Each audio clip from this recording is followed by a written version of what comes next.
Convido agora a fazer uso da palavra Dr. Marco Antônio Inocente, que falará pelo Conselho Federal da Ordem dos Advogados do Brasil. Excelentíssimo senhor ministro-presidente, Colégio Supremo Tribunal Federal, excelentíssimas senhoras ministras, excelentíssimos senhores ministros, excelentíssimo senhor subprocurador-geral da República. Cumprimento também os advogados aqui presentes e os demais servidores do tribunal. Na qualidade de amicus curiae, o Conselho Federal da Ordem dos Advogados do Brasil vem trazer sua contribuição para o presente debate.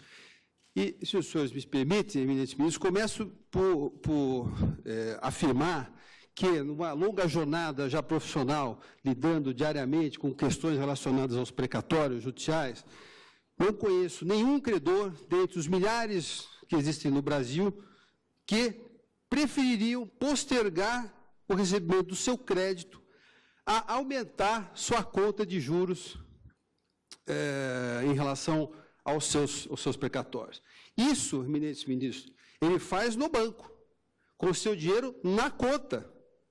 E não dizer, não, eu prefiro não executar, prefiro deixar correr juros, aumentar a conta de juros, para não receber agora, e aí eu receber esses juros da administração pública. Evidentemente, isso é uma premissa que não condiz com a realidade, principalmente a realidade que todos nós conhecemos. Hoje, o estoque de precatórios é de aproximadamente 100 bilhões de reais, né?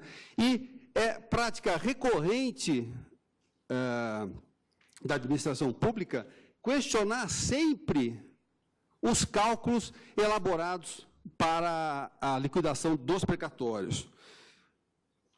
Em relação ao caso específico, o acórdão recorrido entendeu que incidem juros entre a conta de liquidação até a data da expedição do precatório. E a alegação do recorrente é de que esse entendimento contraria a redação dos parágrafos 1º e 4º do artigo 100 da Constituição Federal, sob o argumento de que, uma vez pago o precatório no prazo assegurado pela Constituição, não incidiriam mais juros da mora. Na prática, é, na verdade, a invocação do que veio se consolidar depois, no âmbito da jurisprudência desse Supremo Tribunal Federal, na súmula vinculante número 17, que preconiza exatamente este enunciado. Aspas, durante o período previsto no parágrafo 1º do artigo 100 da Constituição, não incidem juros de mora ou da mora sobre os precatórios que neles sejam pagos. Acontece, eminentes ministros, que a Constituição, no tocante a esses dispositivos, foi alterada. O parágrafo 2º, o parágrafo 12 do artigo 100 da Constituição Federal, alterou o panorama da Constituição. E, embora tenha, sim, o prazo constitucional assegurado hoje pelo parágrafo 5º, que são o período de 18 meses, mesmo nesse período de 18 meses incidem os juros. Essa questão foi, embora de forma lateral, mas foi tratada também, já por esse plenário, no julgamento do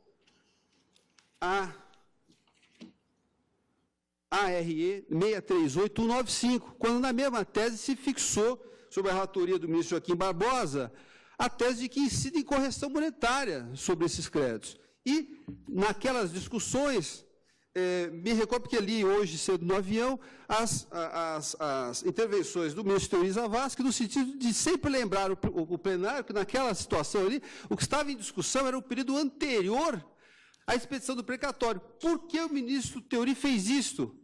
Porque, a partir daquele momento, não haveria mais dúvida nenhuma, haveria previsão expressa da Constituição quanto à incidência não só da correção monetária, mas também dos juros da mora. Então, essa questão está superada. Evidentemente, aqui vou meter a pontos muito específicos e não posso deixar de lembrar que o Conselho Federal da Ordem dos Advogados do Brasil, através do PSV 111, já propôs a alteração da súmula vinculante 17. Por quê? Porque hoje a súmula vinculante 17 enseja um verdadeiro paradoxo, ministros. O juiz de primeiro grau ou o Tribunal de Justiça, o que ele vai preferir? Ele prefere descumprir a Constituição, o parágrafo 12 do artigo 6 da Constituição, ou a súmula vinculante do Supremo Tribunal Federal? Ora, evidente que a eficácia da súmula vinculante não é superior à da emenda constitucional 62, nesse tocante. Então, não obstante esse paradoxo, hoje, os credores, desde 9 de dezembro de 2009, vêm tendo o decote, a suspensão dos juros no período que se convencionou chamar de graça constitucional, mesmo contra uma previsão expressa da Constituição que tornaria a súmula vinculante 17 superada. Então, com essas considerações, gostaria só apenas dizer que não é uma questão simplesmente de saber se a administração pública deu causa ou não ao retardamento da execução, pois isso decorre do próprio sistema processual. Se vencer os embargos de execução, sairá beneficiado exatamente na medida do seu sucesso, porque os juros não incidirão, não haverá, a execução será reduzida ou será extinta.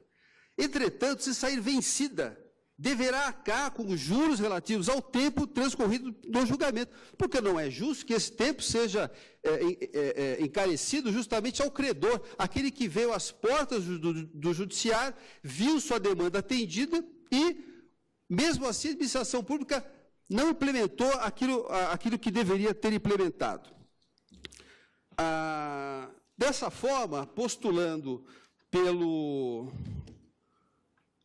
improvimento do recurso, o Conselho Federal encarece a Vossas Excelências de que seja considerada, nesse mesmo julgamento, ultrapassada a súmula vinculante 17 pelo expresso de veto do parágrafo 12 do artigo 100, que dispõe exatamente em sentido contrário à súmula vinculante, na redação da emenda 62, a partir de 9/12 de 2009, porque essa situação vem criando um grande problema e pode gerar no futuro mais um esqueleto e até mesmo obrigar o Supremo Tribunal Federal, provavelmente contra o voto do ministro relator Marco Aurélio, a efetuar mais uma modulação.